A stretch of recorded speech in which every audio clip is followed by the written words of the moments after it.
कोई पूछता न था, तुमने खरीद के मुझे अनमोल कर दिया। हजरत, अब वक्त हो चुका है बहुत। हम चाहेंगे कि हजरत तशरीफ ला चुके हैं, हजरत मौलाना तस्लीम रजा खान शहजादे आला हजरत तशरीफ ला चुके हैं।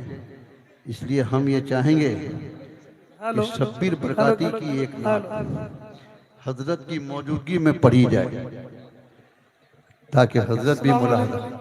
हुजूर मुफ्ती साहब, आपसे एक सवाल अर्ज कर रहा हूँ। मेरा नाम मोहम्मद नासिरुद्दीन रज़वी, हुजूर ताजुश शरिया का मैं मुरीद हूँ। हुजूर अख्तर रजा खां हमारे पीरो मुर्शिद है। हुजूर अख्तर रजा खां का फतवा है नसीम सरकार गुमराह और गुमराहगर है। आज कहा जा रहा है नसीम सरकार गुमराह नहीं है, मुसलमान हैं। तो हजरत, तो आज के फतवे को माना जाए या हुजूर ताजुश शरिया ने जो गुमराह और गुमराहगर कहा है उस पर अमल किया जाए, इसमें रोशनी। सवाल आप लोगों ने समझ लिया है, जवाब भी समाज फरमाइए। अभी जो ताज़ा फतवा आया है उसमें बिलखुसूस हजरत अल्लामा मुफ्ती मोहम्मद कासिम साहब मिसबाही भी जलवगर थे।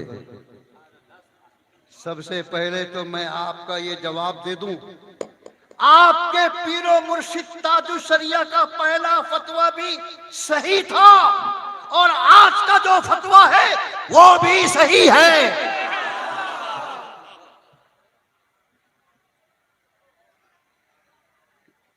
इस बात की भी इत्तला दे दूं कि जो फैसला नसीम सरकार के ताल्लुक से ताज़ा आया है उस फतवे में भी, उस फैसले में भी ये लिखा हुआ है कि ताजुश शरिया के पहले ताजुश शरिया के फतवे को सही मानते हुए हम इस नतीजे पर पहुंचे हैं कि नसीम सरकार अब गुमराह नहीं और उनके मानने वालों का कोई बाइकाट नहीं। समझ में आ रहा है? जोर से बोलो ना, और बुलंद आवाज से कहिए। दलील सुन लीजिए। ताजुश शरिया का जितना फतवा है, जितने फतावे ताजुश शरिया की तरफ मंसूब हैं, वो सारे फतावे इस बुनियाद पर थे कि नसीम सरकार ने ना इकरार किया था ना इनकार, बल्कि जब जब कोशिश हुई कि वो इकरार या इनकार पेश करें तो इस कोशिश में कामयाबी नहीं मिली, तो ताजुश शरिया ने जो फतवा दिया है यकीन कामिल के साथ नहीं बल्कि ज़न्ने गालिब और मुल्तहिक बिल यकीन के साथ दिया है। और उन्होंने गुमराह और गुमराह गर कहा है। जो आपने कहा, कहीं भी ताजुश शरिया ने उन्हें काफिर नहीं कहा, न खारिज अज इस्लाम कहा है। जो ये कहेगा कि ताजुश शरिया ने और हमारे उलमा ने खारिज अज इस्लाम कहा है, वो झूठा है, झूठा है, झूठा है। वो हमारे उलमा पर इल्जाम लगा रहा है। लेकिन 2 साल पहले नसीम सरकार का इनकार सामने आया। गवाहान आदिल ने 1-2 नहीं 10-15 गवाहों ने हजरत तशरीफ फरमाए मौजूद थे। अजीजम हजरत मौलाना सैयद अल्फे रसूल साहब भी मौजूद थे। हजरत तो खास तौर से स्टेज पर मौजूद थे, बल्कि ये जिम्मेदार होने की हैसियत से मौजूद थे। इन सब की मौजूदगी में 10 से 15 आदमियों ने ये गवाही दी कि नसीम सरकार ने हमारे सामने उनके ऊपर लगाए गए सारे इल्जामात का इनकार किया है और उन्होंने कहा है कि मेरा गौस इसका फैसला करेगा। बे नहीं, ये अल्फाज है कि नहीं? हजरत तस्दीक फरमा रहे हैं। जब इनकार सामने आ जाएगा, हमारे उलमा बैठे हैं, पूछो, जिनको फतवे से दिलचस्पी है, जो फतवा देते हैं वो बताएंगे कि अगर किसी पर कुफ्र का इल्जाम हो, दलालत का इनका इल्जाम हो और वो इनकार कर दे, तो उसका इनकार करना रुजू समझा जाएगा, तौबा समझी जाएगी। और ये ऐरे गैरे लत्तू खैरे की किसी किताब में या कहानी और अफसाने की किताब में लिखा हुआ नहीं है, बल्कि फतुल कदीर में है, फतावा आलमगीरी में है, शामी में है, फतावा रज़विया में है कि इनकार तौबा है। जोर से बोलिए, एक आवाज होके बोलिए, इनकार तौबा है।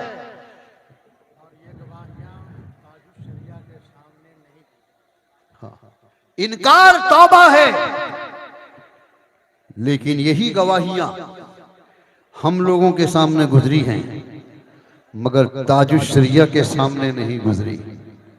अगर ताजुश शरिया के सामने ये गवाहियां गुजर जाती या उसका इनकार सामने आ जाता, तो कसम खुदा की ताजुश शरिया भी वही हुक्म देते जो हुक्म मैं दे रहा हूं, हजरत मुफ्ती कासिम दे रहे हैं।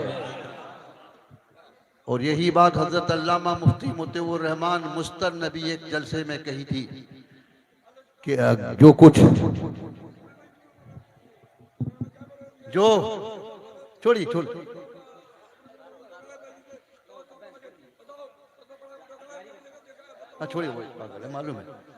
मालूम है। जोर से बोलिए सुभान अल्लाह और बुलंद आवाज से कहिए सुभान अल्लाह।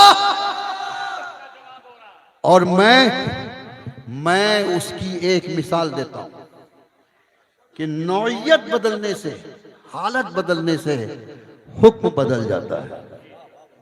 एक मिसाल दे रहा हूं, आपको शायद मालूम होगा, इब्तिदाए इस्लाम में रसूल पाक के जमाने में अमीरुल मोमिनीन सैयदना अबू बकर सिद्दीक रज़ी अल्लाह ताला अन्हु, जो तमाम अंबियाए किराम की उम्मत में सबसे अफजलो आला और बरतरो बाला हैं, उनकी हयाते पाक में, उनके दौरे खिलाफत में औरतों को मस्जिदों में जाकर जमात के साथ नमाज पढ़ने की इजाजत थी। लेकिन जब हजरत उमर फारूक आजम का जमाना आया, तो हजरत उमर ने पाबंदी लगा दी औरतों पर कि औरतें अपने घर में नमाज पढ़ें, मस्जिद में आने की उनको इजाजत नहीं।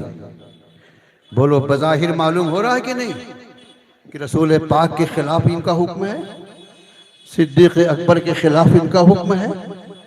लेकिन इस हुक्म की क्या हैसियत है? हजरत आयशा सिद्दीक़ा की जुबान से समाअत फरमाइए। हजरत आयशा कौन है? हमारे रसूल की सबसे चहेती बीवी है, वो महबूब ए रसूल हैं, हबीब ए रसूल हैं, सिद्दीक़ा हैं। और इल्मे हदीसो फिक्र में औरतों में कोई उनका मिसाल नहीं, उनकी तरह नहीं। हजरत आयशा सिद्दीक़ा की बारगाह में औरतें शिकायत लेकर पहुंची कि सरकार के जमाने में हम लोगों को मस्जिद में जाने की इजाजत थी, हजरत अबू बकर सिद्दीक के जमाने में जाने की इजाजत थी, उमर मना कर रहे हैं। तो हजरत आयशा सिद्दीक़ा ने फरमाया, इस वक्त औरतों की जो हालत है, अगर इस हालत को हजरत अबू बकर सिद्दीक और मेरे सरकार देख लेते तो वो भी यही हुक्म देते जो हुक्म उमर दे रहे हैं। इसका साफ मतलब हुआ कि हालत बदलने से, नौइयत बदल जाने से हुक्म बदल जाता है। हजरत ताजुश शरिया का हुक्म सर और आंखों पर, जोर से बोलो। उन्होंने उस वक्त जो हुक्म दिया था उसकी नौइयत के मुताबिक दिया था, आज जो हुक्म दिया गया है उसकी नौइयत के मुताबिक दिया गया है। और ये हुक्म सही है, हमारी जानकारी में, हमारे इल्म में सही है। अगर इसके खिलाफ कोई हुक्म ले आएगा आखिरी जुमला सुन लो, अगर इसके खिलाफ कोई हुक्म ले आएगा सैयदना आला हजरत की किताबों की रोशनी में, आले रसूल ने पहले भी ऐलान किया था, आज भी ऐलान कर रहा है कि जैसे हमारा फतवा, हमारा फैसला खुलेआम था, आम है, वैसे ही हमारी तौबा भी खुलेआम होगी। लेकिन ये बाजू मेरे आजमाए हुए हैं, किसके अंदर हिम्मत है जो इस फतवे के खिलाफ या फैसले के खिलाफ दलील ला सके।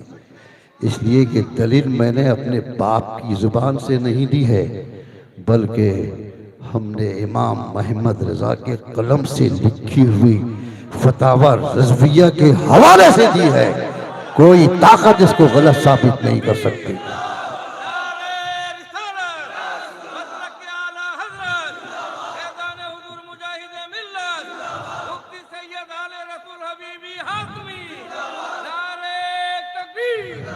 अब मेरी आखिरी वसीयत सुन लो। मैं तो एक टिमटिमाता हुआ चिराग हूं, लेकिन मैं ये नहीं कहूंगा कि आइंदा साल पता नहीं आपके यहाँ आ सकूं कि नहीं आ सकूं। ये सब पेशीन गोई मैं तो करने वाला नहीं हूं। ये जिन लोगों का मामला है वही लोग करें, क्योंकि वो लोग तो झूठ बोलने के आदी हैं और इस तरह के मकरो फरेब में आवाम को डालने में बहुत कामयाबी महसूस करते हैं। लेकिन इतना ज़रूर है कि मौत तो बरहक है, वो आएगी, ज़रूर आएगी। लेकिन ये मौत कह के नहीं आ रही है कि मैं कब आ रही हूँ, कह के नहीं आती कि मैं कब आ रही हूँ। मौत तो आएगी, ज़रूर आएगी, मुझे भी मरना है और आपको भी। लेकिन मैं आपको वसीयत करता हूँ, हमेशा हक पर कायम रहना। जोर से बोलो सुभान अल्लाह। हर वसीयत पर सुभान अल्लाह कहना है। हक पर कायम रहना, हक की तबलीग करते रहना अपनी मालूमात के मुताबिक। और ये याद रखो, इस जमाने में हक वही है, जुमला सुन लो, इस जमाने में हक वही है जो मसलके आला हजरत है। इस जमाने में हक वही है जो फतावा रज़विया में लिखा हुआ है। बेशक उमा अलैना इल्लल बलाग। आपके सवाल का जवाब हो गया।